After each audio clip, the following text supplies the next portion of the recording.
There we go. Good afternoon, everybody. Thank you for taking the time to join us this afternoon. My name is Neil Jones from Oxford Well Engineering, and I will be the facilitator. So we'll just run through two or three points, and then we will start today's workshop. And then I will hand over to Naeem, who will give you a brief introduction of Oxford Well Engineering. And then he in turn will hand over to Hassan Alimi, who will take the bulk of the practical well site techniques for this stuck pipe avoidance practical well sites technique and predictive AI and ML for smarter decisions workshop. Okay. Okay, so we're ready to go. So first slide then, if we could then please, Naeem. Yeah, I can see the agenda. Okay. Okay. So today's agenda for everybody is about a few more, but we've had well over 100 actually registered. So I'm sure there'll be many more coming in the next few minutes. So I'll take a couple of minutes to go through this. Today's agenda, though. So first of all, part one. This will be split into two parts. Part one will be taken by Hassan Alimi, and this is conventional stuck pipe expert knowledge and workflows with a stuck pipe avoidance overview, and then some key stuck pipe concepts. So he'll run through that. Then that will be followed by some stuck pipe prediction and conventional digital approaches. Stuck pipe, predictive AI and ML, smarter decisions. So that's the second part. So the first part will be around about an hour. What I would suggest is you'll see in the chat settings there, I've put a little link to a Microsoft form, so that's completely anonymous. But if you click on that, then any questions that you may have will be logged in there, and then we will of course have a Q&A session at the end. So any queries that you may have, we will be able to answer those, and that will ensure nothing is missing. Okay, so that's fine. So if we go to the next slide then, Naeem, if we could. Yeah, okay, sure. Yeah, about the next slide, I would like to introduce, because we have, from the agenda, we have to introduce ourselves. So we just want to introduce this small company that we run. It's Oxford Well Engineering, that is kind of expertise, kind of very much, around the globe, basically, for the digital drilling optimization. And a lot of it is actually come from the problem solving. So we have been around using the digital drilling expertise, both for well planning and drilling operations. So it's just a very, very short introductions.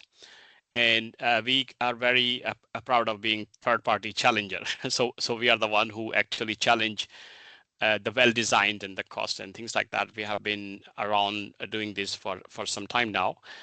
Global recognition and proven track record, 7 years of doing this, especially we have gone through the COVID-19 with some hiccups, of course, like most of us, but we have been going with profitability and everything so far, working out of London and traveling around the globe, serving a lot of customers from 4 different continents. So things have kind of kicked off a lot in the last couple of years' time.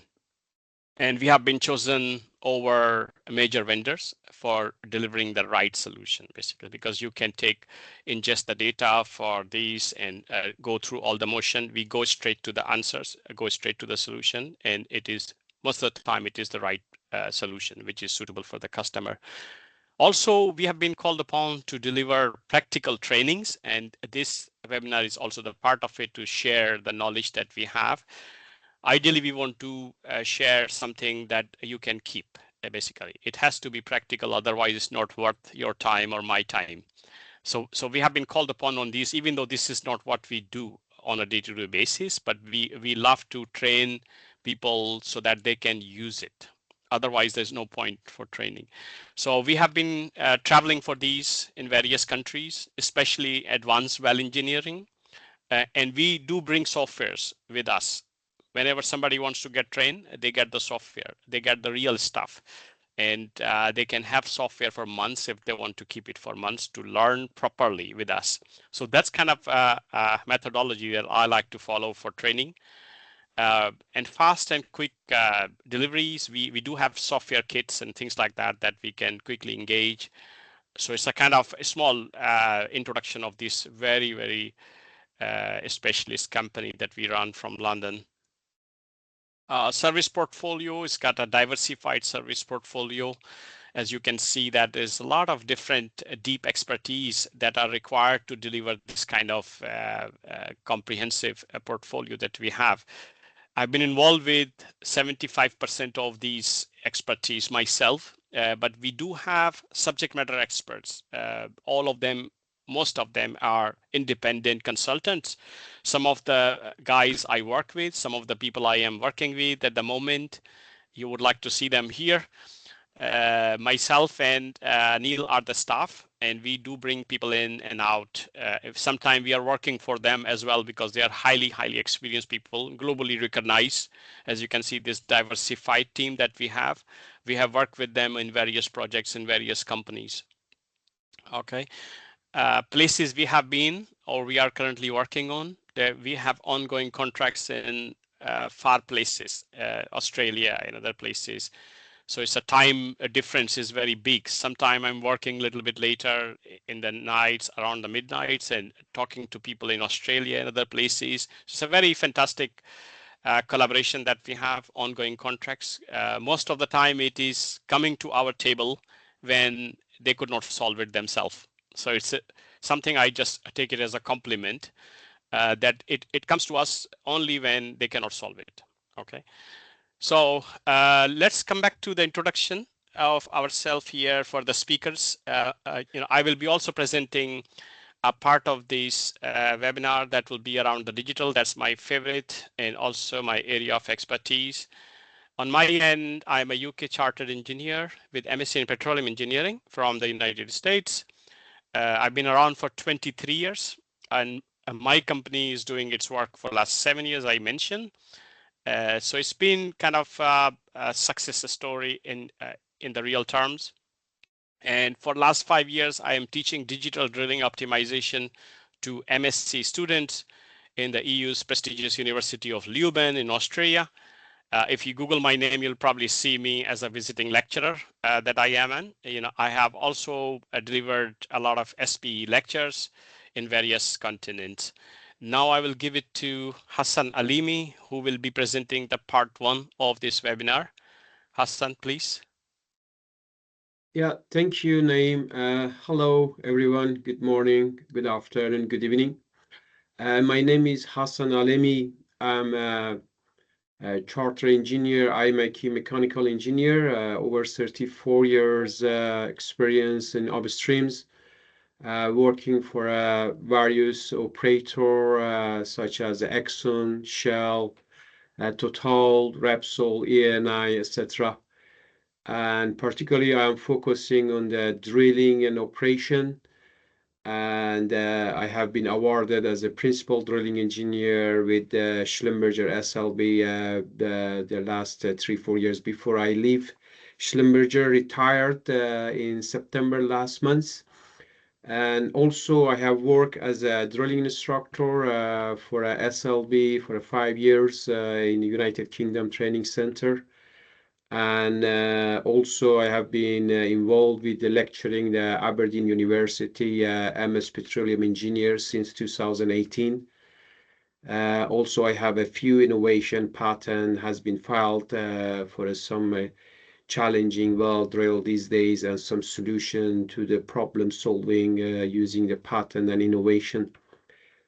And after left Schlumberger, retired Schlumberger last month, then I launched my consultancy company, Perform A Engineering Limited, and we are cooperating with Naeem for some of the work and some training, which is a good combination of the having a different experience, variety experience from the different service company and provider. So let's go to the next slide, starting this stock pipe avoidance workshop. Yeah, can I please just remind the participant to please put in your questions, because questions are something that just keep us thinking and kind of, engaging with the participants. So please feel free to type in the kind of questions that you may have. Neil will be collecting all these information, facilitating the kind of inter-exchange between ourselves. So if you have any question, don't hold back, keep it in your kind of system and maybe type it in and let us know so that we can try to answer it. Even after this session, we will try to answer your questions. Okay, so let's go to the next slide and let Mr. Alimi.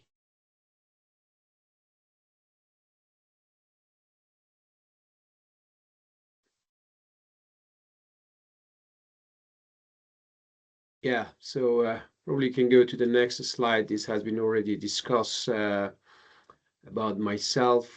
So in this workshop, we're going to touch on the few points from the 5 days stock pipe avoidance and a bit of learning about the stock pipe and a bit of the taste of what we do in the 5 days course.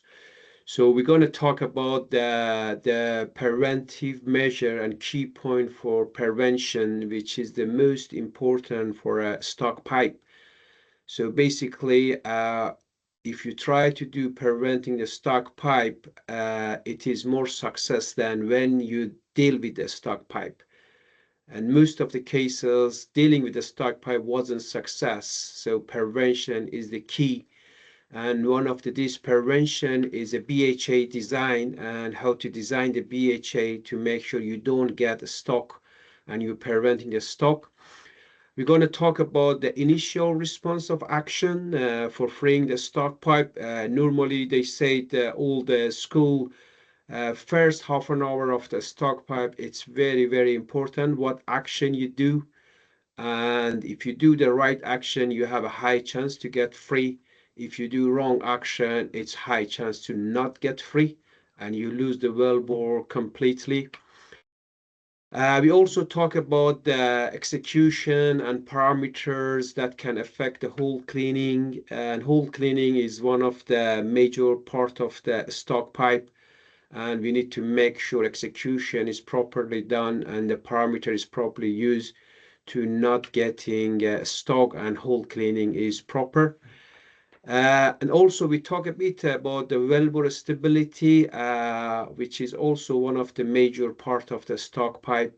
And pipe get stock wellbore stability is important in the stock pipe.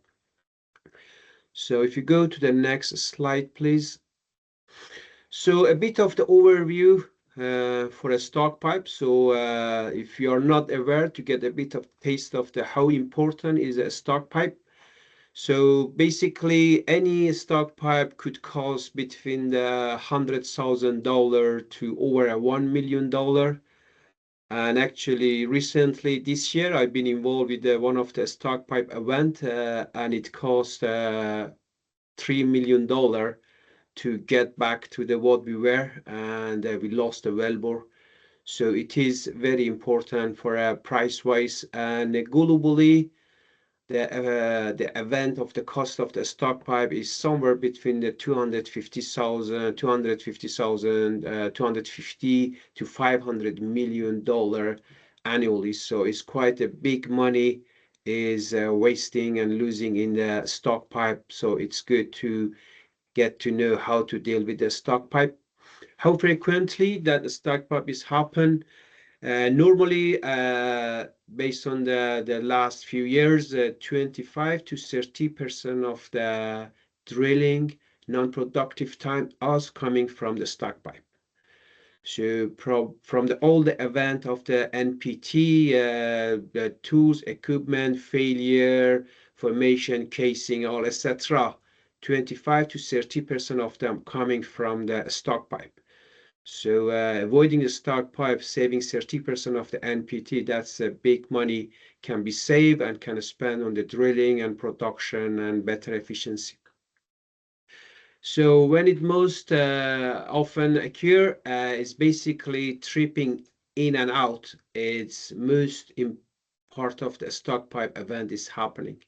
So 35% of the stock pipe happen around coming from tripping in and tripping out. So avoiding the tripping, stay in the hole as much as possible. It will be it's got a bit faster name. If you come back to the slide, one more point I can cover it. Yeah, thank you. So that is important, which we'll see it from the next slide about the event of when it's happening. Running the casing is the second most important for the stock pipe. A lot of stock pipe situation happened during the run the casing. So most common cause of the stock pipe worldwide is the differential sticky. Around 40% of the stock pipe coming from differential sticky. 30% coming from hole cleaning, pack off issues. Wellbore stability is 20%, and junk or mechanical obstruction is around 10% of the stock pipe event is coming. So differential sticking is one of the biggest one, and also tripping in and out is one of the biggest one when it's happened. So if you go to the next slide now. Right, so here is just show the graph chart, the stock pipe statistic when the stock pipe is happening. You can see the biggest one is tripping out. It happened, stock. And then another second one is tripping in. And you can see tripping in and out is two top biggest one for a stock pipe. And then third one is running the casing, is also a stock pipe event is happen. So you can see some other event like making connection during the connection stock pipe it's happen, and back reaming will be another one, and also drilling. So the other rest are small, but there are top three, top four, top big is tripping in and out. Back reaming is kind of probably will be involved in the tripping. So avoiding the tripping during the stock pipe or when it's stock pipe, it's high risk. It's very good using the reliable tools. So we go to the next slide, please. Right. So this is my favorite slide. So basically training, it's one of the cheapest event you can do to save the big cost. During my training courses, in end of the courses, I asked the participant, I had alone over 2,000 participants or people I train, and always ask, so if you had it, your project after training, is there anything you could save the NPT, save the risk? And most of the cases, most of them said yes. We could save the few cases, we could save the few NPT, we could do a bit better optimization. So basically training is best one you can do to avoid any big risk. So you can do the people, but using the really world knowledge. So basically in the training, it's not only education, it's also the world knowledge, global knowledge. So you guys have a very good experience of your field, very good experience of your offset data, offset wells, but you may not have a global experience, you may not have a world experience, you may not have the new technology. So then together we can perform together we can solve the problem by giving you the global experience, latest technology, and with your experience from your field together we can deal with the risks. So we talk about simulation, we talk about looking for the stock pipe practices, is training about the toolbox talks, what you need to talk about it, the operational awareness, the crew to recognize the early indicator for a stock pipe.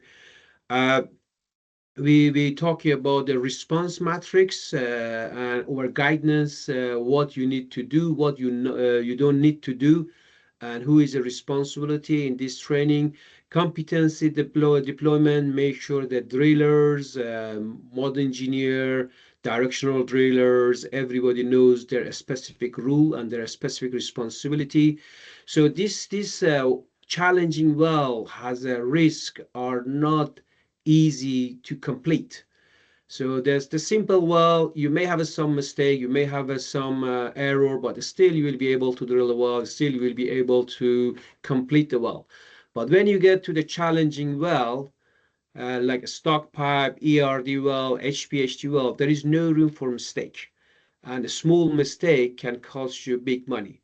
So this is a training we try to make sure there will not be any mistake, and also training is the biggest one to preventing the stock pipe. The next one is planning and risk identification. So during the planning and risk identification, we need to prevent the stock pipe, be proactive design, and do analysis of all the hazards. So we do the pre-well planning, we review the offset wells data, lithology, and trouble zone area. We look at the risk, identify which kind of the risk we may have, which kind of the stock pipe we may have, and what are the contingency plan. Do we have a contingency plan? And we talk about the mitigation. If the risk is happen, you remember we said the first half an hour of stock pipe, it's a very important, and that is the time you can get the pipe free or you get stuck for losing the wellbore. So you need to think about it, you need to plan about mitigation. If we get a stock, what will be the first thing to do, and everybody be aware what is the first thing to do. So we do the MAT program to make sure the MAT design, optimal rheology, the density, the lubricant is in the rig, solid control, all is in the plan, and all the contingency are in place. We talk about the wellbore geometry to make sure we do not create a high dogleg, especially in the formation, soft, hard, high dogleg. You may create a key seat, which key seat is one of the event of the getting a stock pipe. We do the communication to make sure we have a roadmap, we have a responsibility. So all the analyses are cross-checked with the different service provider, with the different people to make sure you did agree with a solid roadmap, and that's a solid analysis. The pressure drop for everyone will be the same. The ECD for everyone will be the same. So all the analysis, torque and drag will be the same. We do communicate to make sure in the planning phases, everybody using the single roadmap and follow the single roadmap. So the last one is the execution. So execution still is a part of the prevention. You can still do the prevention during the execution. So basically, make sure you got the right BHA, you got the right connection procedure, and etc. to make sure the execution has been done properly. So then when you get the stock during the execution, then we go to the remediation. So make sure you do the early detection, you do immediate response is required. That golden time, half an hour of the stock pipe, make sure you do the right thing to get it free. So basically, to summarize this, my favorite slide is practical training. Build the team awareness and competency, drillers, pre-job meeting, simulation. We do the good planning and risk identification, anticipate and mitigate a stock pipe hazard. We talk about offset data, torque and drag, and modeling, and all the risk matrix, the roadmap. And then in the execution, we apply the best practices in real time, monitoring, tripping, and communication. So this is the approach for the stock pipe. If you have a stock pipe project, if you have a stock pipe wall, if you have a stock pipe, I do suggest to do this approach. And this is a kind of the most of the time we spend in the 5 days course to make sure we are going detail of this approach, and all has been done for a stock pipe event. So let's go to the next slide, please. Right. So here, one of the most important about the stock pipe to understand the mechanism of stock pipe. Each mechanism has a different procedure and different way to deal with it. So different medicine is required to solve the problem. The first, a solid induced pack off. So the solid induced pack off is caused by the poor hole cleaning or a cutting accumulation. The other cases could be wellbore stability, grain cement, LCM pump. You do the cement block is drop. So those are the induced. You can see that from the picture, top right. It show you the kind of induced packed off and what happened when you get packed off, and they had a different procedure to solve the packed off or induced packed off issues. The second one is differential sticky. So when your pipe stuck against the wellbore due to the pressure differential, different pressure you have, different mud cake you have. So this is remember 40% of the stock pipe event globally is coming from differential stock. And differential stock is the best to prevent it, because when you get differential stock, when it's 1,000 feet of your drill pipe get over pressure and push the wellbore, then it's very difficult to get it free. And it's most of the differential stock event was unsuccess. They couldn't get free, especially when you go to the margin poor pressure fracture gradient, when you cannot increase your mud weight watch, and you will have a fracture, or you will have poor pressure.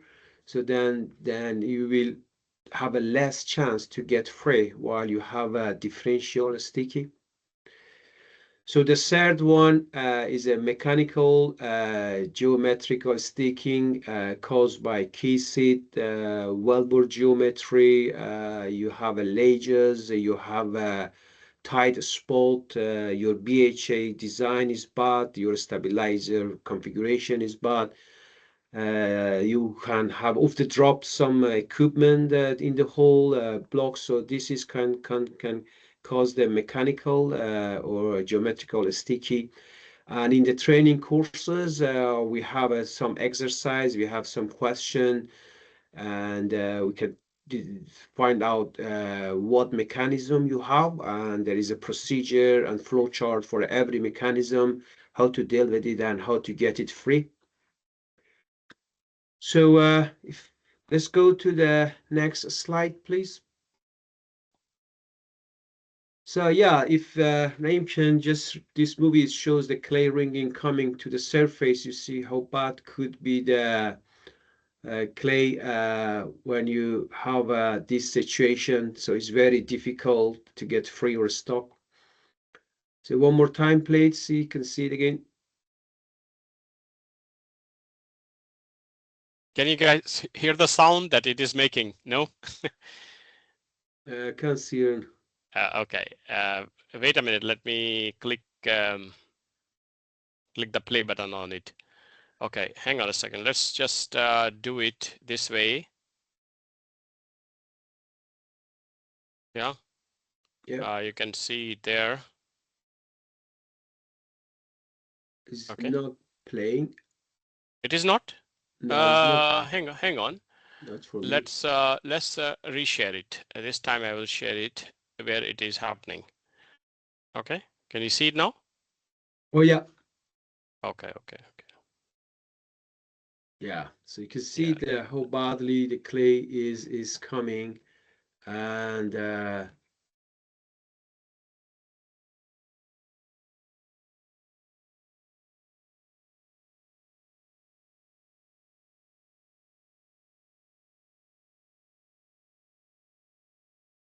have seen the worse than this one when the whole rig floor was full of clay, and it's taken a very long time to clean and deal with this one. So that's why I said prevention, planning, mud design, it's very good before you get to the deal with the incident. Right, let's go to the next slide. Okay, just right. This is another my favorite slide, BHA design. It is very important for a stock pipe. So it started from the bit. make sure you have a proper bit design for a stock pipe, insert bit, tricom bit versus the PDC bit. If it is possible, insert bit, yes, but if it's not, then you use the proper PDC bit, proper design. Is basically Naeem, I think you are not in the full presentation mode. Can you go to Okay, the? it is. Yeah. Yeah, it is not No, it's not show full showing. presentation yet. So Okay, yeah, okay. it Let's. is very important when you select your PDC bit. It's yeah, it's good. Thank you. So PDC bit should not drill the under gauge hole, the cutting, the blade, the number of the blade is not very packed. You got the good junk slot. You got a good nozzle, good hydraulic, good clean out. This is the kind of the one day we spend in the stock pipe courses to talk about the BHA and BHA design. So when you get to the next one, which is the motor or RSS, rotary steerable system, what you're going to use for your steering. So this stock pipe, well, is not the kind of the, well, you try to save the money. You go with the motor versus the RSS, rotary steerable system. So in this slide, I always put my example in the treating cost, ROP time, and quality. You cannot have all three at the same time with the best. So if you want a good quality and you want a fast ROP, complete the weld, no time wasting, no MPT, then you need to spend the money. Then you need to put the RSS rotary steerable system rather using the motor sliding and the high risk well when you to do a sliding, when you get the big dog leg and you BHA different. So if you wanted time and a quality that we just is not cost. If you want the cost to be cheap and you want it to be time, then it's not going to be quality. The whole quality maybe is bad. So if you use the motor with the band and the band housing, you may create a high dog leg. You may be able to drill well, but you will not be able to run your casing, or it takes the time to get casing. So anyway, in this tree, you need to find the best area to optimize all three of them. Optimize your cost, optimize your time and ROP, and optimize your quality. That's what we came in together. We perform together. We can solve the problem to find this proper area to optimize this one. So your motor, your RSS, I try to go with rotary steerable system if you have a lot of directional work, and do not try to be cheap in the stock pipe incident or a stock pipe environment with the directional work and a steering mechanism. So the other one is a jar. You know, the jar and the jar placement are very important. Where to put the jar, what kind of the stock pipe you have. Do you need the big impact with the less impulse, or you need the impact and impulse both together? How long impulse you need it? So for example, for mechanical stock, you may need a big impact. With differential stock, you need the impact and impulse. So where to put the jar to have a biggest hammer and etc. Which kind of the jar to use, mechanical jar, hydromechanical jar, hydraulic jar, and etc. Different well has a different spec.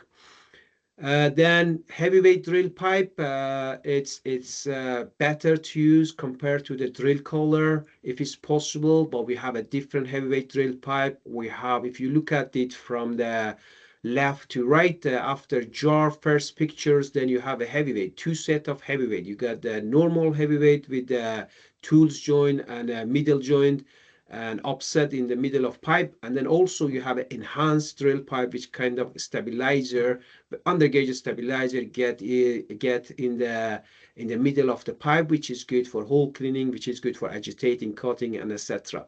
It's expensive, but again, if you're dealing with a stock pipe, if you want to finish the well completely on time, on cost, not losing the well, then you may need to spend a little bit more money on the drill string. The other one is the stabilizer.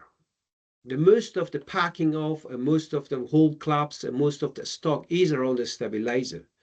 So it is very important which type of the stabilizer you have. What is a wrap on the stabilizer? What is the stabilizer blade length? What is the stabilizer jump slot? Is a stabilizer a sleeve type or is a stabilizer integral bladed? So it is very important the type of the stabilizer. And also if you have the stringers, if you have the hard soft formation, which also is creating the stock, then you need to use something more than a stabilizer, which we call it fixed reamer stabilizer.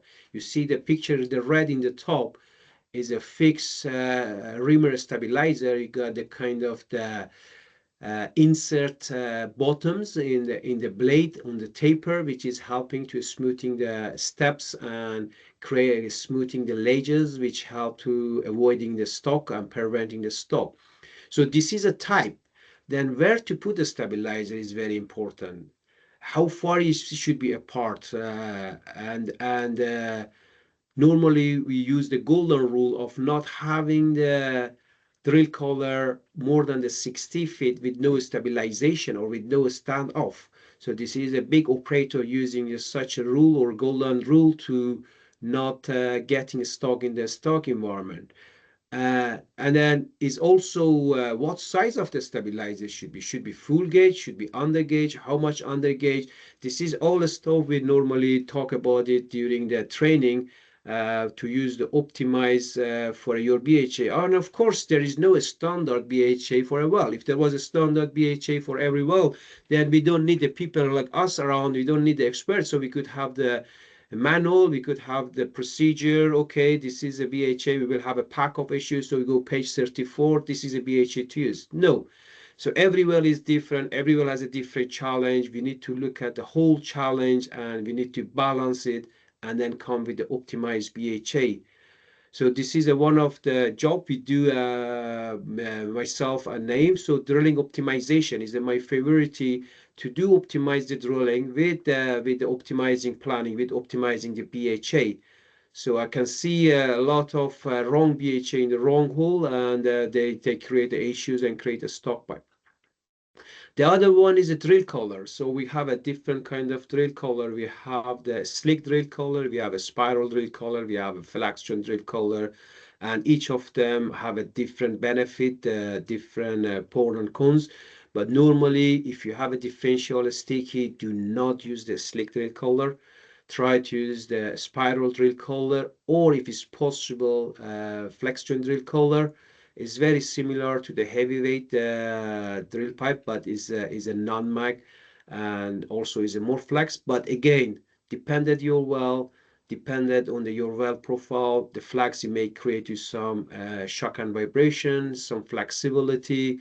If it's not work with your wells, then you need to go to the spiral drill collar.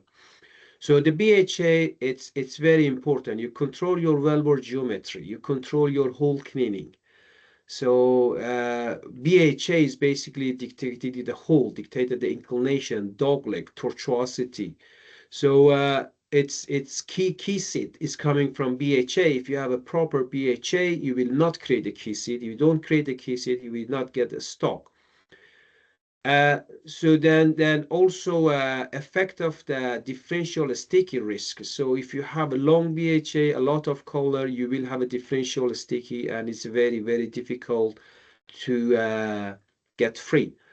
So influence weight transfer, torque and drag. If you have a bad BHA, you cannot transfer the weight. You torque and drag is different behave, and you may accelerate the stockpile or may helping to get the stock quicker and not getting free. Improve the hole cleaning, cutting transport, agitator cutting, the like drill call, heavyweight drill pipe with the enhanced stabilizer in the middle, that kind of thing, helping you the not getting a stock and a better hole cleaning. You remember hole cleaning was one of the major part for a stock pipe. So basically, the key points in this BHA: differential sticky, avoided packing off, poor hole cleaning can be avoided by the BHA. Key seat dogleg severity can be avoided by the proper BHA design. Torque and drag, you can have it a smoother well bore, a smoother torque and drag with the proper BHA and tripping. So if you have a very packed BHA, very stiff BHA, you may helping with the swap and surge, which is also bad for the stock pipe, and you may get a stock pipe. So this is a BHA. If you have a proper BHA, that will help you with a smooth hole geometry. It will help you to control the torque and drag better. It will help you to reduce the wall contact, reducing the differential stock, better hole cleaning, and safer tripping operation. Is BHA? It's basically is your drive system through the stock pipe. So always say this example. Is well, you have a stock pipe L1 is not the normal trip you want to go from A to B. In this kind of well, you go climbing the mountain. So if you want to climbing the mountain, you need the proper car and you need the proper driver. So the proper car is coming from BHA. So right BHA is giving you the proper car to climbing the mountain and not failing. All right, next slide, Naeem, please. Right, execution is another part. I just said it. You went to climbing the mountain. You need a good car and good driver. So this execution is probably is a good driver. So basically, you need to turning all the planning you have done to the action. So proper execution, proper drilling parameter, proper mat properties. So you may plan the well, but in the execution, your mat weight, your mat property, your viscosity, your PBYP is not same as your plan. So hole cleaning practice. You may have a good BHA, you may have a good stabilization, but if you don't have a good practice, you will not have a good hole cleaning. So this is all linked together. So really time monitoring and quick response. So you need to monitor the well. You need to check what is coming. You need to check your ECD. You need to check your hole cleaning. You need to check your torque and drag, monitor it. And before you get to the worst case, you do act. Before your torque and drag increasing, when it's climbing up, you need to question it. It is climbing up. Before I get stock, let's do some hole cleaning, let's do some change. I am not getting any cutting, a hole is not cleaning, cutting transport is not proper. Let's, before we get to the stock, we look at the issues. Why I'm not getting cutting? I am mad, my mat weight is not correct, my mat rheology is not correct, I'm drilling too fast, maybe I'm not cleaning, I'm not getting any cutting. This is just a recent case. Actually, called me that 2 months ago. They have some issues somewhere, get a stock, and this stock is basically was pure not monitoring it very well. So they were receiving the caving, they were getting the caving, and not communicated with driller. Driller made this connection, and before he's cleaning the hole, before the connection, it takes a bit time, and then they get a stock. So they were caving before. If he driller knew he has a caving, he doesn't make his connection. He cleaned the hole, he cleaned the caving, he fixed the problem before to go to connection. So it is very important to make sure you're monitoring the well. So the next is circulation and hole cleaning to make sure you have a proper flow rate, you have a proper RPM, you have a proper mat viscosity. So if you have a proper mud weight and mud rheology, but not flow rate, then you will have a stock pipe.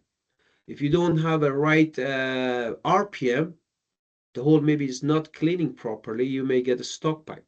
So all is linked together. You have to make sure it's all it's monitored and all is proper. Remember, there is no room for mistake in the challenging well. Small mistake costs you big money. So the other one, as I said, communication, team coordination, good experience, the driller, mad engineer, directional driller, accompaniment, all being communicated to each other. miscommunication can lead to the big stock. As I said, is 2 months ago, it had a stock because of miscommunication, because Shell Shakerman didn't tell driller the caving is coming, and he didn't know it. So his communication is another lead. So basically, if you want to summarize this execution, the hole cleaning, monitoring the flow rate, tripping, swab and search can have a big effect in the stock pipe. Circulation, you need proper circulation, proper hole cleaning, communication, it's very important, and also the response time. If you get a stock, what driller is going to do first half an hour? What you going to do in first half an hour? As I said, in first half an hour is a golden time. A lot of cases, 80% in that first half an hour, you do the right thing, you get free. And 80% of the time in that first half an hour, if you didn't do the right thing, you could not get free. Even any simple stock pipe could get to the major stock pipe if you do the right thing in the first half an hour. That's what exactly did in the well 2 months ago. They had a caving. He went for the connection. He pulled the elevator and pulled up when the whole caving was behind him with no circulation, and he did rotating with no circulation. He made himself permanently stuck, and it ended up to do the back off and go for sidetrack. So execution as important as any other cases. So the next slide, please. Right, so wellbore stability. Wellbore stability is another part of the stock pipe. So basically, wellbore stability is you need to be able to drill well and complete a well while maintaining the shape and integrity of the well. So well stay in the shape, well integrity is not getting collapsed and is not getting damage. So one of them is in-suite stress. So imbalance stress can cause the breakout or collapse. When you drill it through the horizontal stress or against the horizontal stress, this is a very important for the stock pipe project. When you have a good rock mechanic study, the geomechanic team do the study of this well. Are we drilling this rock in the right angle, right direction? I remember it was a long time ago, like 20 years ago. We were drilling the well in UAE, in Emirates. It was us, Schlumberger, and Halliburton. We were drilling the horizontal well. Basically, they were in the other side of the field. We were in the other side of the field. We were drilling horizontal, actually towards each other. So we had a lot of issue, a lot of stock pipe, a lot of NPT, a lot of downtime, and Halliburton didn't have any issue. Easily they drilled the well one after. They were in their well number 4 and still we were in well number 1. Then operators start getting agitated. Why is this? And then we done some study, we done some rock mechanic. We found out we are cutting the rock in the wrong angle. The hole is not stable, it gets collapsed. Then we decided to swap the one of the well, because that was a long time ago, like 20, 25 years ago. Then we said, okay, we swapped the one of the well. We drilled the other well, they drilled this one. Then is happened. We drilled the well easily, and they had the issue with the stock pipe. So then they agreed with drilling the rock in the wrong direction. So the simple thing, just drill the rock in different direction, could solve the stock pipe event. So this is a very important, how to drill the rock and what direction you drill the rock. Mud weight. It's very important. When you are at too low, you may have the poor pressure. If you have it too high, you may have the fracture. Some of the narrow margin, you will not be able to come up with the proper mud weight. Then you may need to go MPD.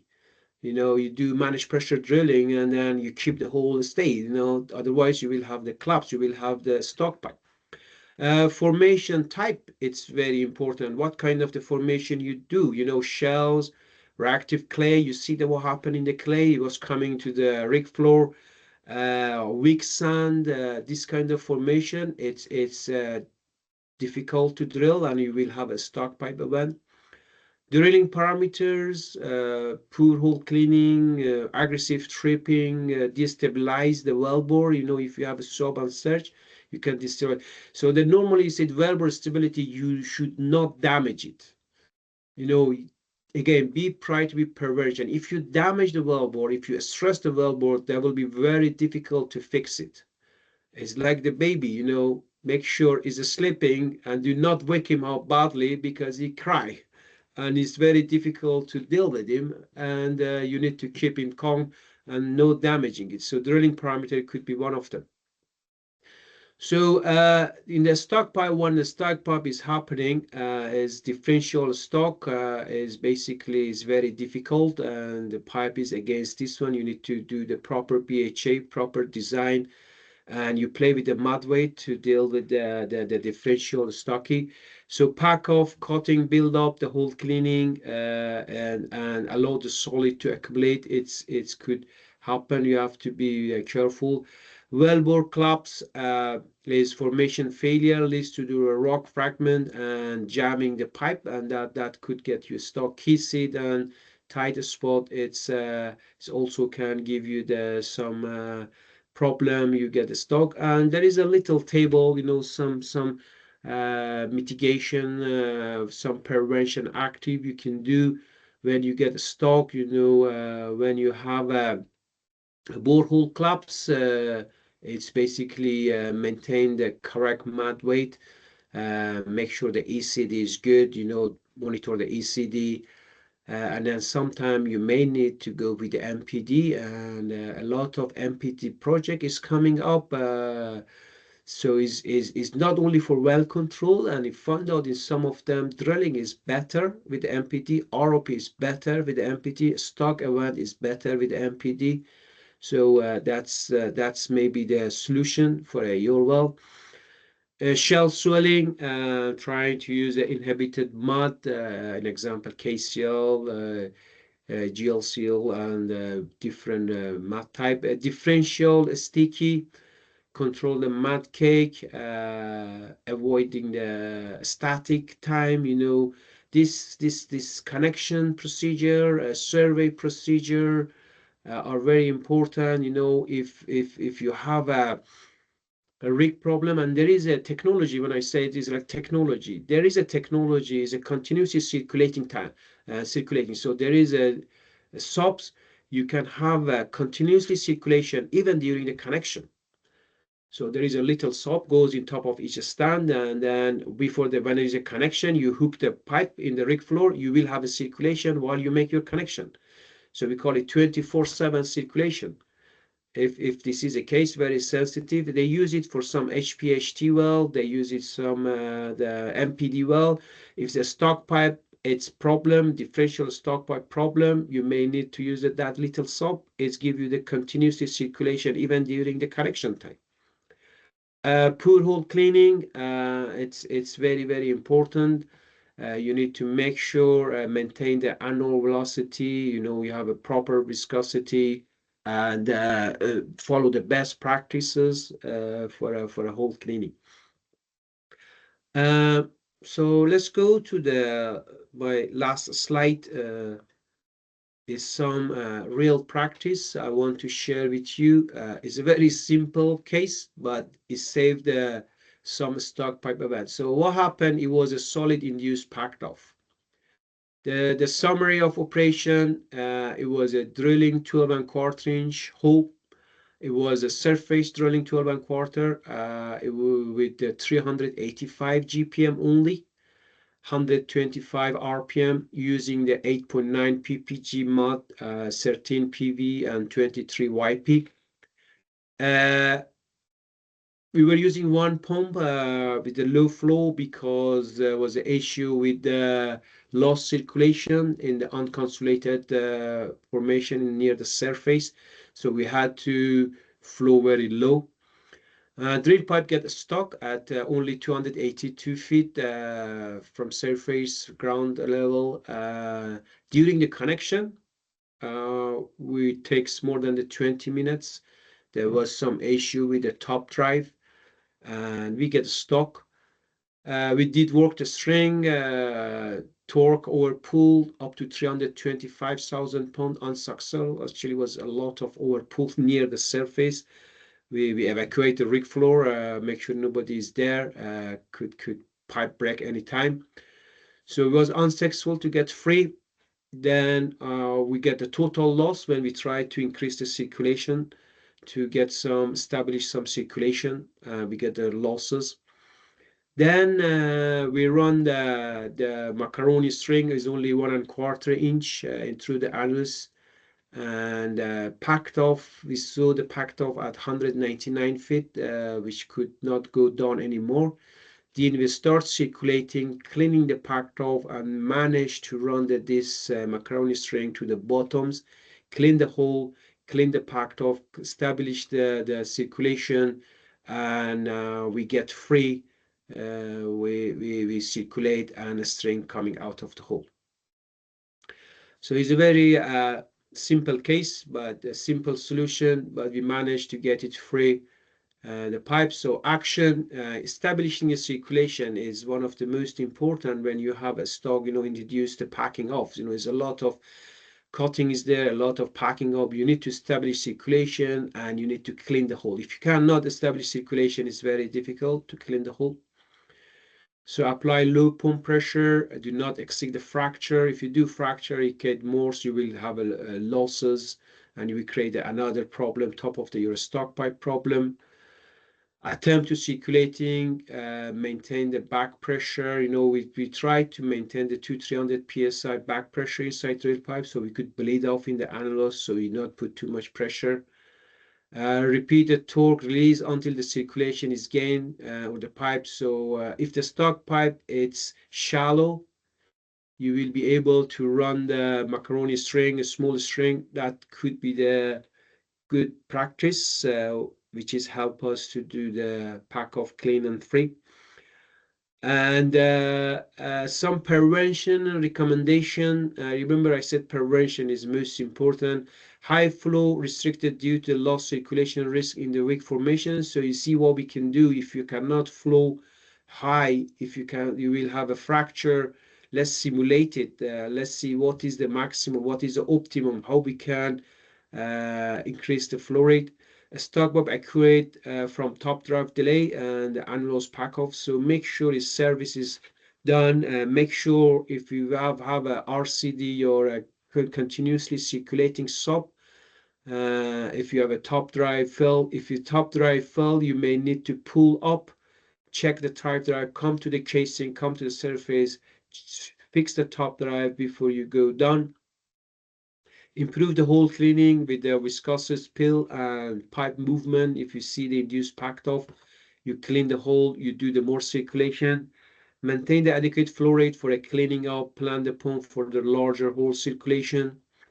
Use a frequent sweeps, shorting the BHA, using the golden rule, using the maybe flax drill collar, less fat tools, spiral drill collar, better stabilizer profile to avoiding the packing off, and hole cleaning is better, and minimizing the ECD, avoiding the back rimming and trip carefully. So one of the back rimming practice, I see the people, they do back rimming with a lot of shock and vibration, then they will get a lot of cutting in the shell shaker, and they are proud of their back rimming because they are getting cutting in shell shaker. But actually this back rimming with a lot of shock and vibration, it will create the caving, it will damage the well bore, and that's why they get so much cutting. So this is need to be avoided. This is something we found out with the caliper lock. So they were doing back rimming and the hole size was a lot more, 30-40% more, because they were keep damaging, because they were having shock and vibration during the back rimming. So when we told them do not do back rimming, you may do wash out, we may rim down, but do not do back rimming, then they see the whole caliper is better. They don't get too much cutting and they don't get a shock and vibration.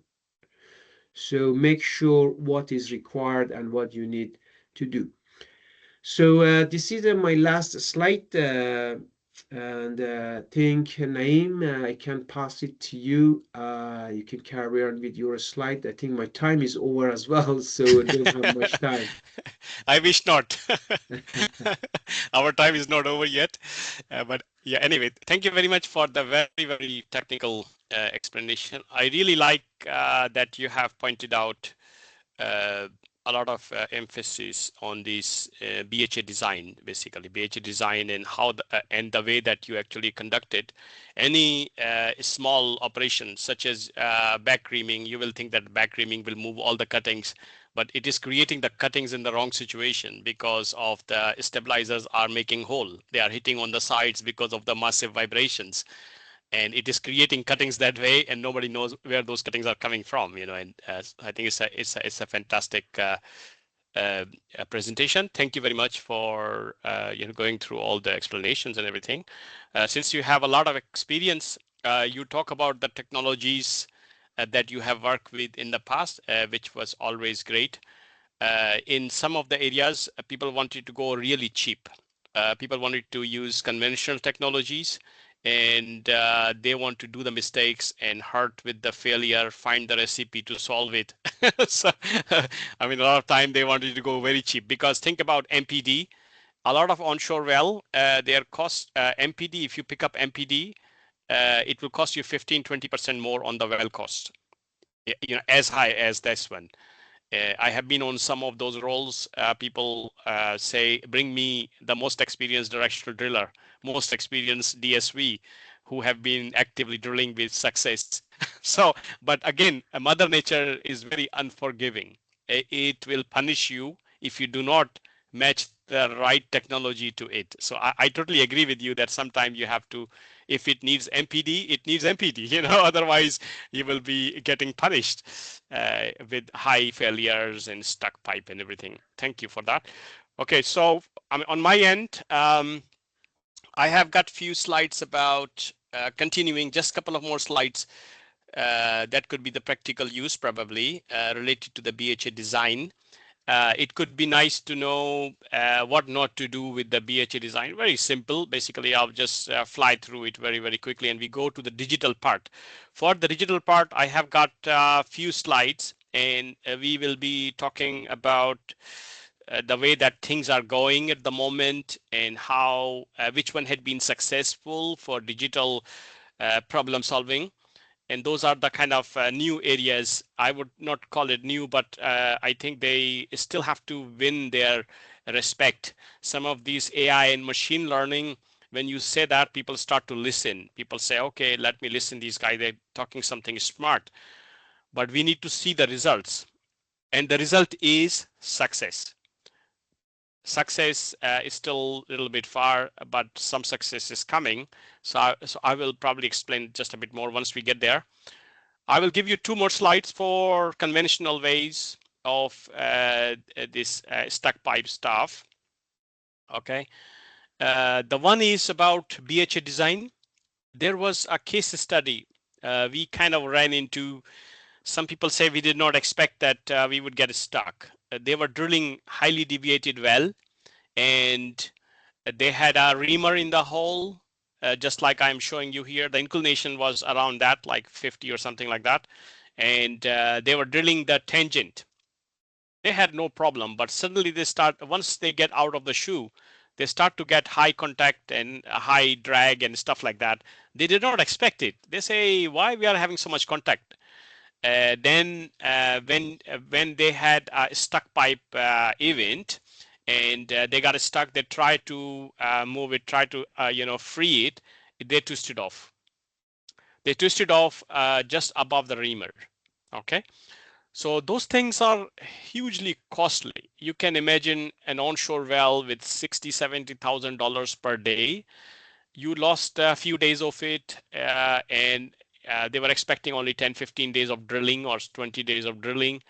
You already lost 20% of your rig time, and that's a lot of money for that small well. The reason being, in the highly deviated section, you must have a back stabilizer. A stabilizer that will share the load of the BHA, basically the kind of some partner upstairs. It's very common sense. If you talk to any reamer guys, they will say, give me the stabilizer 1 joint or 2 joints above my reamer. That's it. People don't even ask why you want to do it. These gentlemen over there, they did not bother. They say, why do we need it? We don't need it. the hole is going to be tight. I don't like it, stuff like that. But when you do the analysis after the failure, after the stuck and broken off this BHA at that point, we learned there's a massive contact force. The massive contact force is due to the fulcrum effect of the reamer. It did not have a partner to support the load, which is usually people put in upstairs. They did not bother because they thought it was unnecessary, because it's in the guidelines. When you pick up any guideline, they want to have a slightly under gauge or quite a bit under gauge, even quite a bit under gauge. What this saves you from a fulcrum effect, because the whole load of the whole BHA, the BHA is a heavy stuff, and the reamer is on the top end of it, and is acting like a fulcrum in the in that kind of deviated way. The kind of gravity is not your friend there, and you don't have anything to support it other than the reamer itself. And because of this situation, we have massive contact force, and there was some deterioration of the connection above it because of the heavy loading on it. And when they tried to unstuck it or try to do the jarring or whatever, it broke off. So these things, there is no need to talk about it after it happened, because somebody could easily run the analysis and they can clearly see what I can see now here. You can see the contact force was huge, 12K or something like that. 12K is a showstopper, is a far, far away from the guideline. Guideline is 3, or let's say maximum 3.5, 4K contact force. Of course, the reamer is going to have some contact, high contact, but how high that would be? The whole thing is hanging and it is pivoting, basically. It is causing the huge contact force, which was completely invisible. But once we drilled this section out of the shoe and the BHA was all in and the pipes were in the open hole, we start to see the high drags and high torques. People say, okay, maybe the mother nature is not good. Let's do this, let's do that. Some people say there are cuttings there. People have their own ideas. People say, okay, improve the fluid viscosity. Maybe we need to move cuttings up. Maybe we need to increase the rheology. And somebody's putting additives in the mud without realizing they're wasting their time, basically, not addressing the real problem. They could not have done anything anyway because the BHA was already in the hole. But there's no excuse for not doing any analysis of any changes. They did the change. The change was remove the stabilizer because it looks bad to me, or it is my decision on the rig side. And this is ridiculous not to do the management of change analysis. So it was something that that was raised. It was quietly taken, accepted by the operator. Of course, they are not going to fire a lot of people for these, but the lesson had been learned on this one. So do all the homework. Whenever you need to put the BHA in, don't run fast. That's it, and do all the analyses, because it costs pennies compared to what you're going to get at the end if you have some situation like these. Okay. So the other one is massive bit balling and stabilizer balling problem. The balling was so good. The bit balling and the stabilizer was balling up. People say, okay, it's the fluid. Always people say it's a fluid. But in reality, they were using very high set bit. High set bit have a lot of, let's say, metal to formation contact. For example, this is the heavy set bit that you're looking at. It's not a skinny, like a smaller size, like the less width of the blades. The blade width is the heavy set. Heavy set means it does not have too much space between them. They are heavy set, they are strong, they can take some punishment with the vibrations and stuff. It's got its own benefits. But look at the junk slot area. For that particular issue, they were getting stuck a lot of times. A lot of time when they try to kick off in the soft formation, they supposed to have more junk slot area. They were using the bit that they already have. They did not want to use the bit that was right for the job.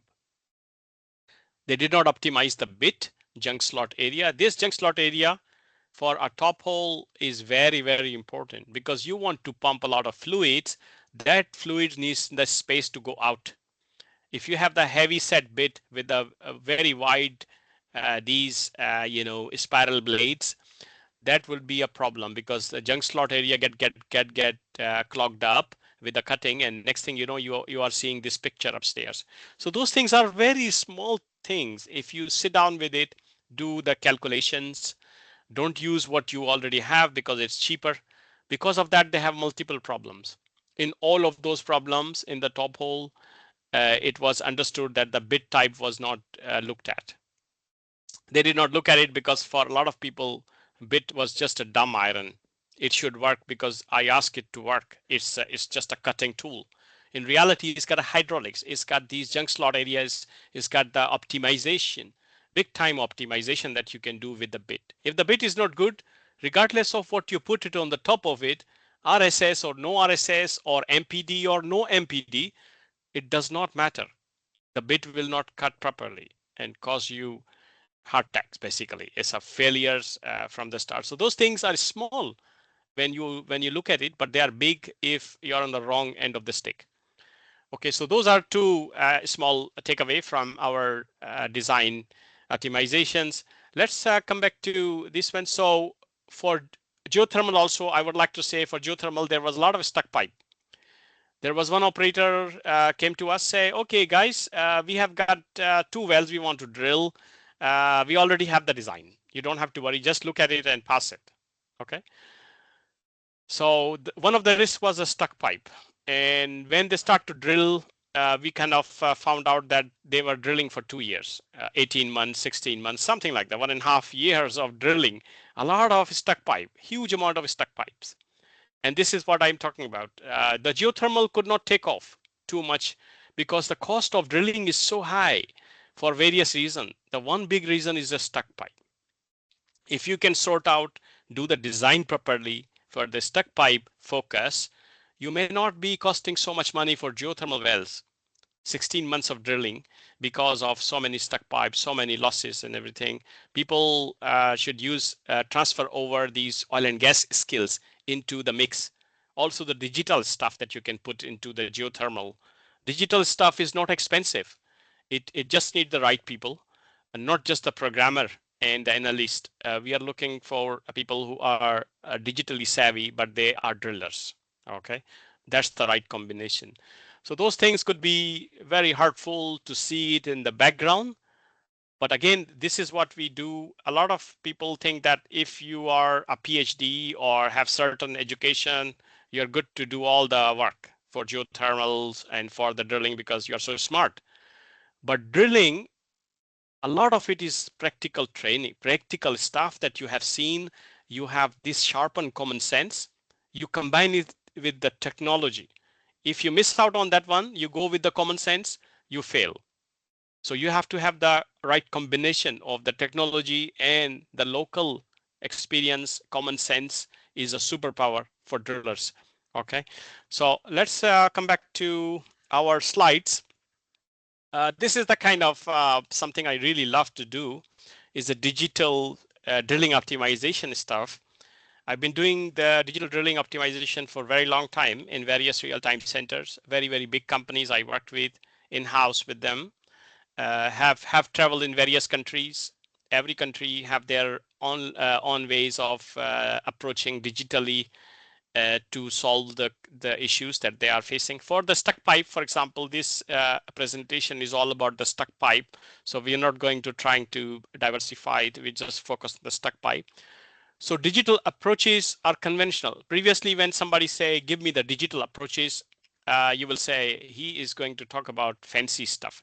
Now we got two sides of digital. One is the conventional digital because of the advent of stuck pipe with a predictive AI and machine learning, the fancier automation. So we got a two sides, two different levels of digital solutions. One is a conventional one, which a lot of people have been using for the last 10, 15 years maybe. And they have been successful, by the way. Traditional, conventional, digital, after some time, when you have the right people, it starts to give results. And what results are we talking about? Cost saving. The well become cheaper and cheaper, and as cheap as 50% of the first well.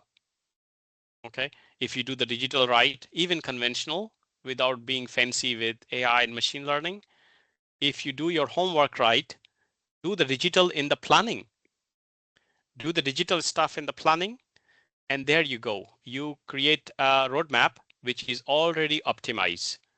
Now the next side of the thing, the drilling optimization, you put the digital in place.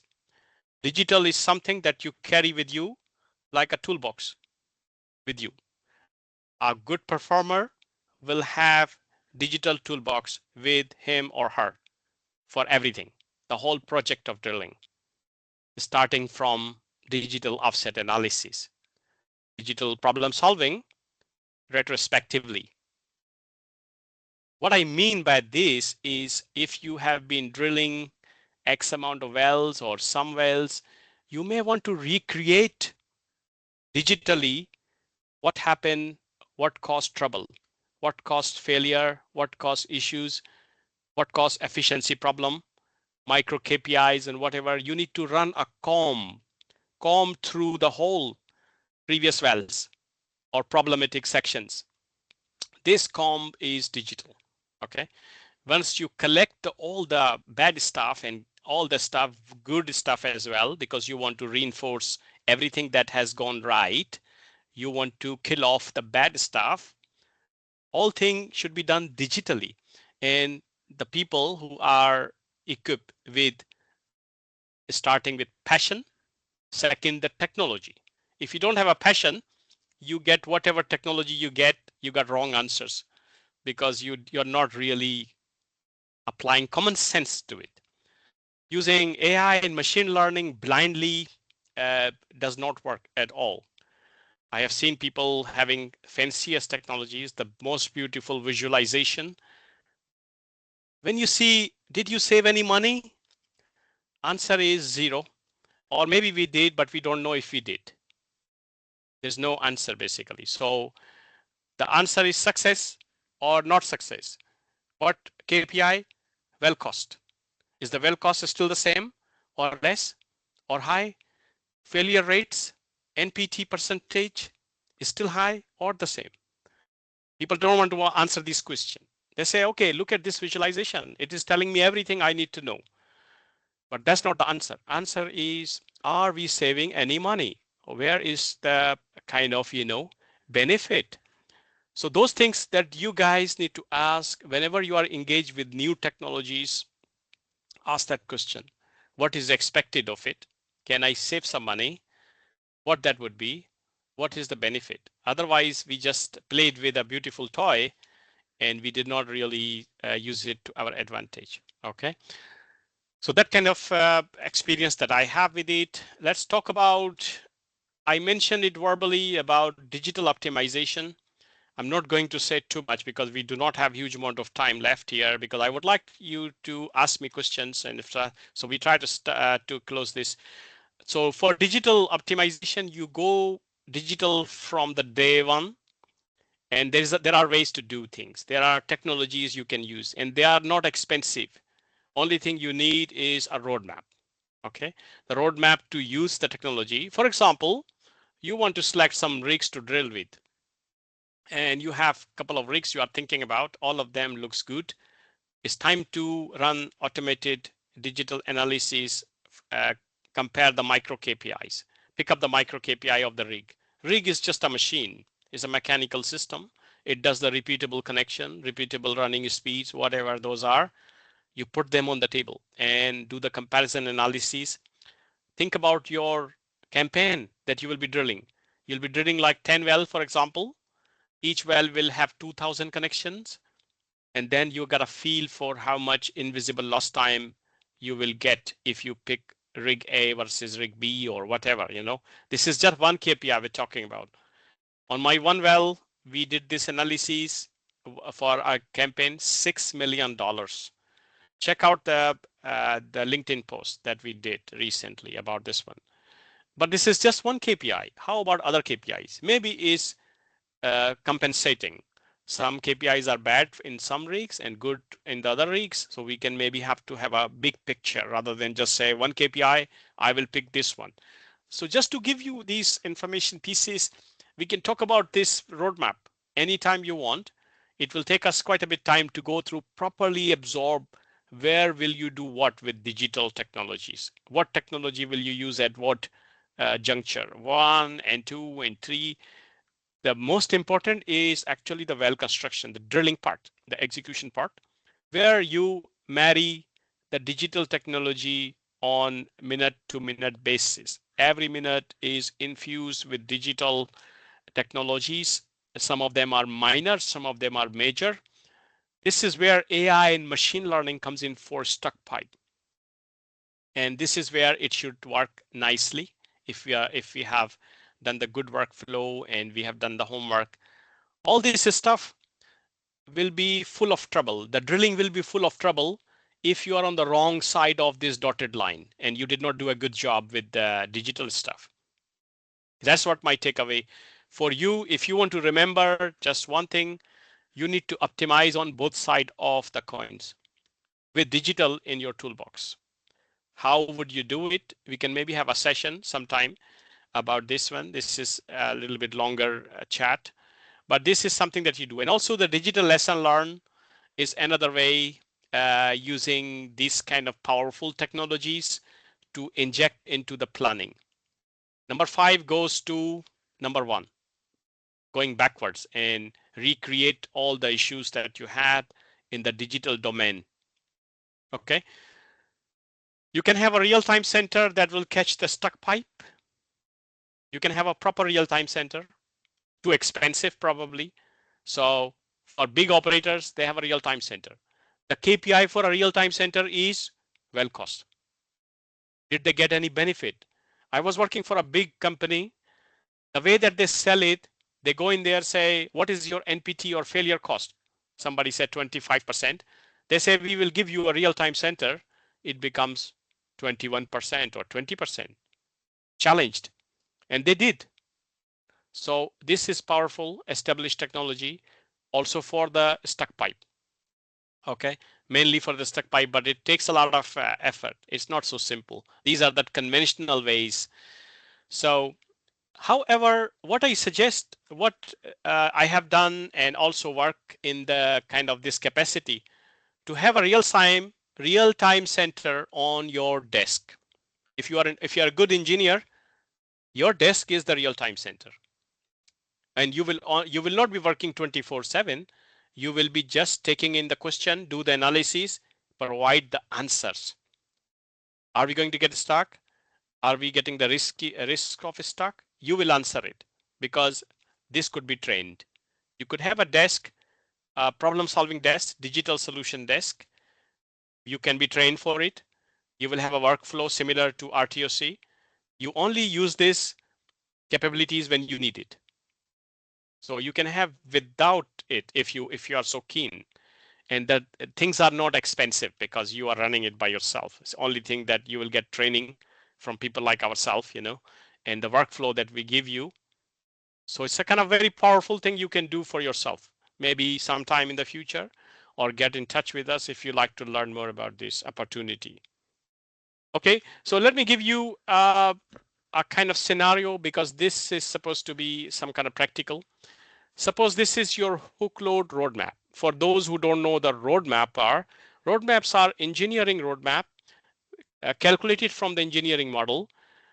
A BHA, when they are drilling and circulating at the TD, the hook load should be bouncing here. There will be a trace here. When the BHA pull out of the hole, it goes like this. If the borehole is getting tighter, it changes the friction factor lines to higher and higher and higher. And then if it goes too high, some people did not bother. They say, I'm very close to the shoe. That was the first thing. It's actually a case study. They were here. They start to pull out of the hole. Their friction factor go higher and higher and higher. At that point, they were just outside the shoe. They decided to say, don't worry about a drag because we are already close to the shoe. And they pulled inside. They got stuck inside the shoe. And everybody was laughing, but we were not because we were in the real-time center. We told them not to do it. Why? Because they were dragging the cuttings with them all that way, and those cuttings, when they pulled into the shoe, got planted just like a plant. It got stuck inside, and it's a big size BHA. It's a massive problem. They could not even jar properly because all the cement of the previous casing will be destroyed because of the jarring and everything. And laughing and upset and the cost, all these things. So those are just maybe some of the things that happening around the world. You have to respect the engineering and these kind of digital analyses. So talk about these things. We used it for benefit successfully for last 15 years. Now we talk about the modern digital things. Okay. Old-fashioned things are reactive. There will be a guy or a lady watching these trends, start to make phone calls when they see these kind of abnormality of the digital trends are showing numbers are not right. I'm not tracking it correctly. You may be having cuttings, cutting loading. Your reaming is causing these problem and that problem. Somebody's watching and be reactive. When they see it, they start to yell and scream and making phone calls. Depending on human interaction. If this guy is taking a smoke break, he is trying to smoke a cigarette or taking a cup of tea, he's not there anymore. There may be alarms, but alarms are ringing, he's not there. There's a dependency of human being in front of the screen and watching, which is almost impossible to do it 24/7. You will be a robot if you can do that.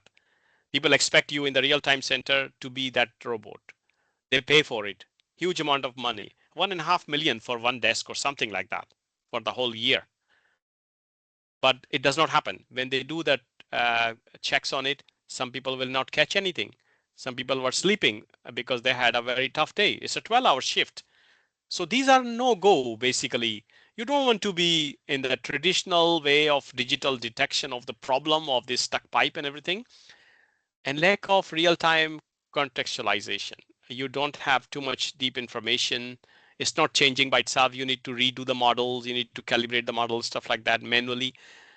So all this is very cumbersome for a lot of people. So AI and machine learning starts to gain ground because it likes noisiness. It likes the data parametric stuff that you get out of it. Huge amount of data coming in.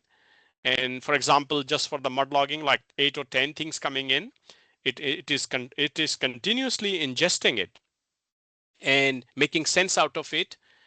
And it likes the noisy data because it can remove the noise. It can also the dimensional side of the thing. All these parameters are a lot of them are interrelated and delicately entwined. If something changes, the other one's slightly changing, not too much to the human eye, but for the machine sees it. And they can be trained to use those so many parameters simultaneously, which is ideal for AI and machine learning. You let machine do the hard work because you don't have eye for it, you don't have patience for it, you don't have time for it because you are human. So let the machine deal with it. So that's the power of this AI and machine learning. Algorithms, several algorithms have been used. Random forest, neural networks, LSTM. I'm not quite sure about the length of it, but LSTM is the one that is the most used for stuck pipe because it's dynamic. It's a dynamic kind of fingerprinting of stuck pipe.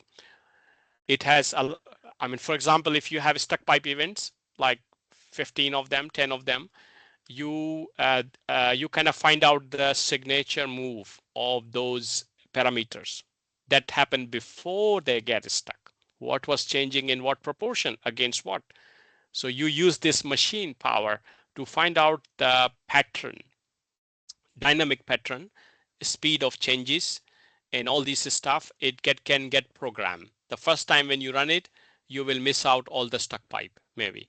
But when you do it third, fourth, fifth, 25 times, it is finely tuned for your particular well type. It's not easy to transfer it over. You cannot just say, okay, I fixed it. I can predict now. I'll take it to, let's say, that country and this different type of well. A lot of them are only good for certain areas, certain wells, but a lot of wells are being drilled similarly. You have 3 different categories of well. For example, I work with the big operators. They have only 3 categories of well: certain shape, certain type, certain. If you can train them for each of them, you are done. You are good to go for these algorithms to be used. Okay, but for newbies, for new areas, new type of shapes, it will probably throw you off. You may have to start again or try with something else. AI can also find hidden correlation that you cannot see, which we just talked about. Yeah, so it's a very powerful thing if you do it right and use it properly in the right places. So the workflow is to get the data in, all the data you can get. The more data is good for you. Also the downhole data, which I did not mention much here. Also the data that is already there. And you do the processing, finding out the kind of, uh, clean up the signals, and you also use the dynamic engineering calculations. It does the calculations by itself using the data that it receives on the first step, and then it do the training, supervised training. It could be various, let's say LSTM is the one that we usually use for, which is for the time series data that we have in real time. And then you label it and differentiate it. You got the data from historical wells. You clean it up, you calculate the metrics and things like that that it needs, and then you train the model with it. When you train the model for your given data, it can easily see when it should be able to tell when it gets stuck and when it did not get stuck. Then you start to see the pattern. Then you will find out what starting pattern leads to stuck, what starting pattern is still okay, it did not get stuck. So it's a very complex thing. It takes very long. You start with no success. You will have 0 success when you start it. Even in the universities, people are doing these things.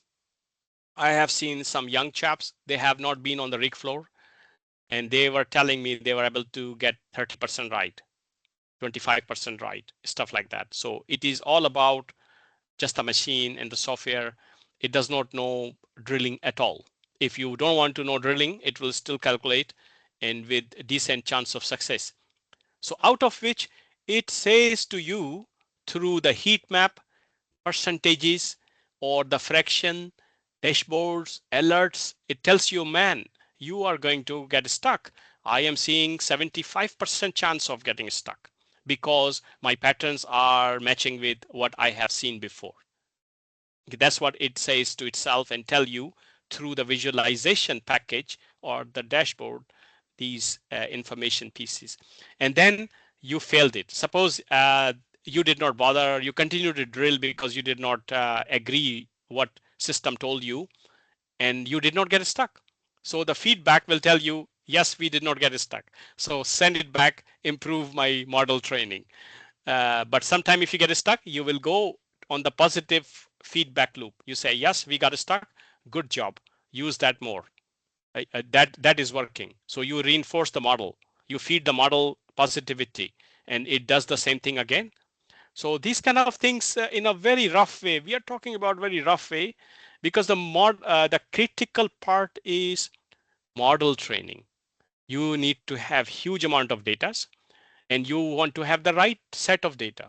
If you pick up the diversified data that should not be together, the cluster is wrong, then you will have no answer, or all the answer will be wrong, basically. So it's a very delicate balance. You go through from left to right. You need to have someone similar to, let's say, with 25 years experience with drilling, rig floors, worked on the rigs, work in the offices, have seen these problems.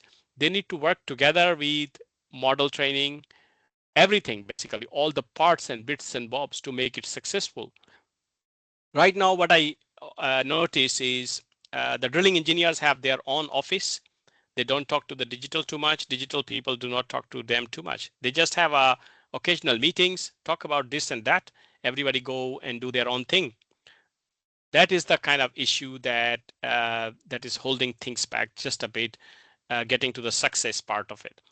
Okay, so the case study, the workflow that I showed you had been successfully used. Okay, People collected the data, ingested all the 80 wells. Out of 80 wells, they had quite a few stuck pipe. They evaluated, they separated the well shape. This well shape, this is the training. These are the wells. So they did their homework and deploy it. They were only able to save 10%. Very last line, only 10%. They were able to get some alerts. This 10%, I did not believe it because they say that we saved the stuck pipe. We asked people not to get stuck, and they did something. They did not go there and they circulate, so they got prevented. But this is just assumption. This 10% has no meaning to me, basically, because maybe they continue and nothing happened. Maybe they have continued. 10% is too small for me to believe it. Okay, so those things have been used. People flashing around millions of dollars of savings. But if you sit down with the data, if you like the realities, you may find it's not so good. But some of it is really good, but a lot of it is just snake oil. Some of it is really good. When you talk to them, you ask for the data. You ask for everything. Don't go with 5 million saved and 25 million and 25% cost saving. You need to have everything crystal clear. And how you can do it? By going through each steps. See what they have used, what had been like this. So those are the kind of caveat about using it, but it's very good if you have right people running with it and have spent time. So the outputs from there will be to actually show you the visualization that you are going to get stuck. 75% of the risk, high chance of getting stuck. It could be the heat map. It could be the stoplight.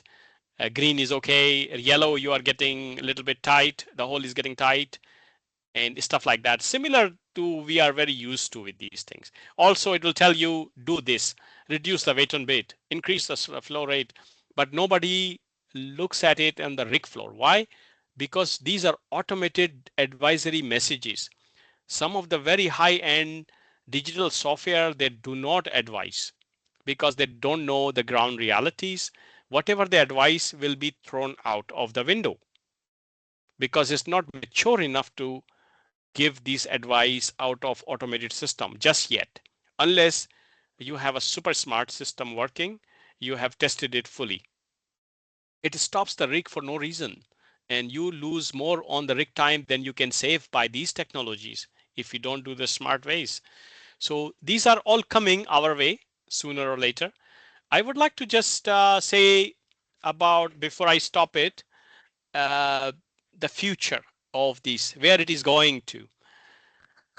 A friend called me, and he's a super drilling engineer guy. He told me somebody approached him, offered him a job. I say, good, celebrate. And that guy told me, Naeem, this guy is asking me to write the workflow for drilling engineer or junior drilling engineer. I said, why? Because they don't want the drilling engineer. They want to automate the stuff, which is fine because this is the way it is going to happen. Even if you like it, I don't like it, or somebody else will write the workflows. Same with the other jobs. The jobs that you have, if it is not creative, high chance you will be probably finding yourself in that situation where a system is in organogram. This is where the trend is going for these things. Stuck pipe is the most difficult one, very difficult one, because it is very diversified, as Mr. Hassan Alimi had rightly pointed out. There are a lot more that affect, so it is still being worked. But system mimics human workflow, and the rush for it is the cost of people. They want to swap it out with maybe with the sleeping while drilling kind of crew, where you don't need so much experience. System takes care of itself. System will tell you what needs to be done. This is where it is heading towards. And but the good news is all these drilling technologies and AI and machine learning, you don't need 30 years of experience, 20 years of experience. If you have a good technology like this and you combine it with some common sense with the conventional methodologies, it could be a big leveler for the young people. Basically, they can be very effective with these if you are arm yourself with these, have the knowledge and training for these, you could be great at finding these, catching the stuck pipe and all the other failures. So it's a kind of very small presentation I put together. I did not put too much in there because that will be more complicated and you would not be able to benefit from it. But we can probably get you trained up for the digital stuff if you are interested in this. And also I mentioned about this digital desk. You can create a digital desk. If you create a digital desk, you are a real-time center basically, but you have to perform and prove that you are saving money. And this is where the real solution and success comes in. Okay, so I'm going to stop it here so that we can take some question before we wrap things up here. I am going to show you just one more slide, which I just mentioned verbally. What will be the kind of way that you can improve the AI and machine learning to be more effective for the stuck pipe? I put them down here in improvement direction and explanation, data quality, common sense, hybrid modeling. You don't want to have just a model system recognize the pattern and forget about it. You need to apply also the kind of old-fashioned methodologies with machine learning, combine them together. This is where the actual power comes in. When you say the physics based and the old-fashioned ones, you can combine them together so they calibrate with each other.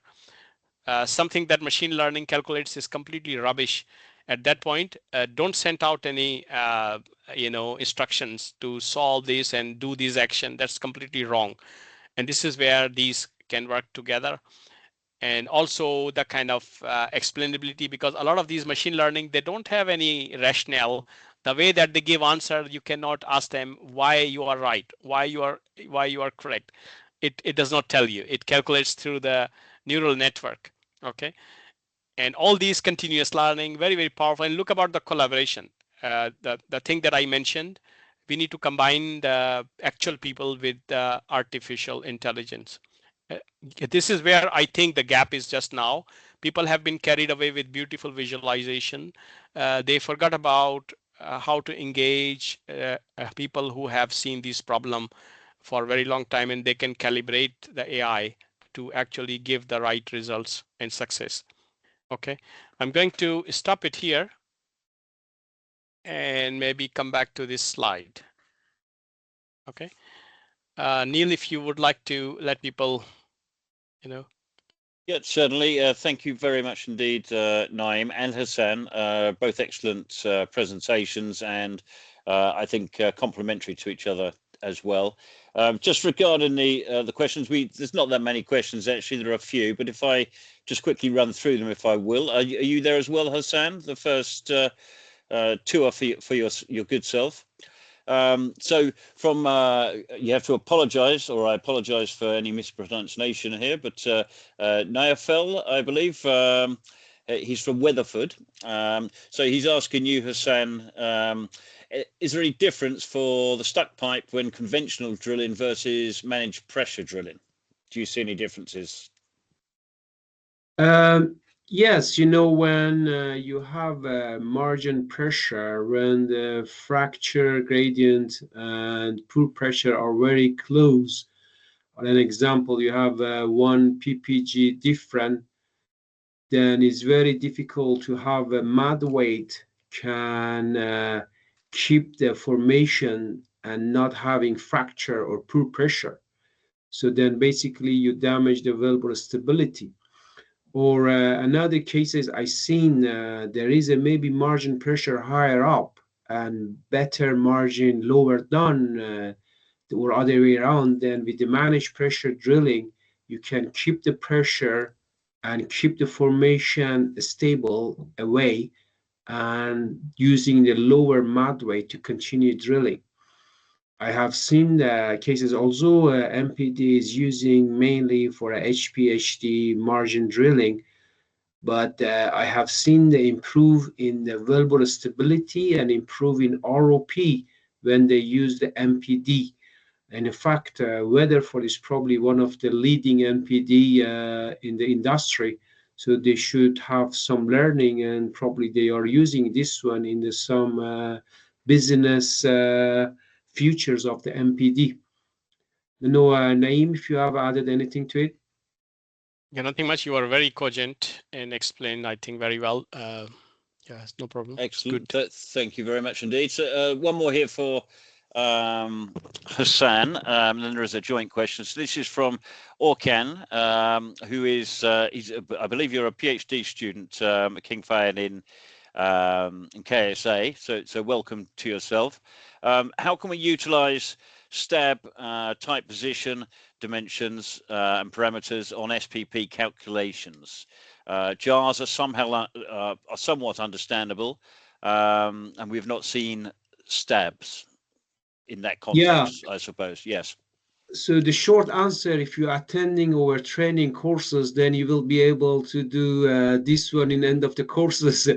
But part of the joke is simulation. You need to do the simulation and putting the stabilizer in the right position and run the simulation, see how the simulation work out with your well profile, depending what kind of well profile you have. But if you look at it, the stock pipe itself only, it's normally the golden rule. I think Shell is using not having the drill collar with not stand off more than the 60 feet. So two collar basically, or 60 feet, you need to have a stabilizer to keep the collar away from the wellbore, not sitting in the low side, then reducing the differential stock, so you have a pressure all around the collar. But the stabilizer size need to be maybe more on the gauge to just work as a standoff. But again, we using a simulation to simulate the whole package, because a stock pipe, it may comes with the shock and vibration. A stock pipe, it may come with the directional response, and it may come with others. So we have to make a whole package satisfied using the simulation. Thank you very much, Hassan. There is actually a quick follow-up question to that again from Orkan. So regarding the backstab, do we need to have it on all inclined wells, or is there a threshold inclination angle after which we have to use it? Any guideline on its size? But I think maybe you just, okay. Yeah. So again, if you look at the only stock pipe, which is a subject today, it's a 60 feet with a stabilizer or stand off the collar 60 feet. So I'm talking about the collar. If it is a heavyweight drill pipe, no. If it's some other part of the MLWD, they have an offset, no. So basically, this stabilizer would like to keep the collar not touching the wellbore, not touching the mud cake.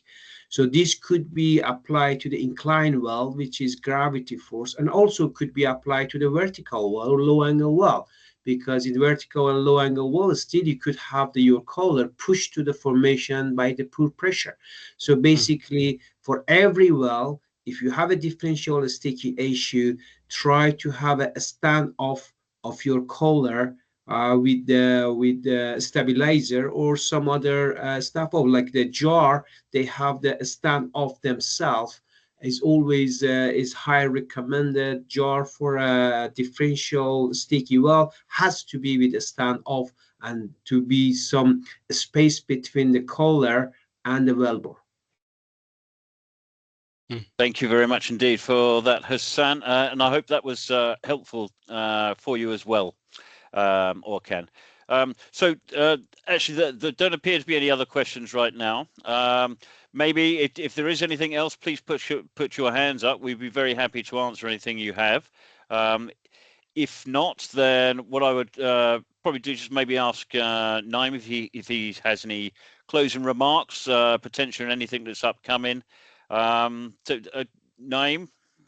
Yeah, I would like to just say that if you guys suffer with any drilling problems that you have been observing, it would be great to share the kind of knowledge with us, maybe one-to-one in a private conversations. And if you think that we can help you with something, there is no cost involved with a lot of these conversations. So I just feel free to connect on the LinkedIn and keep the conversations going.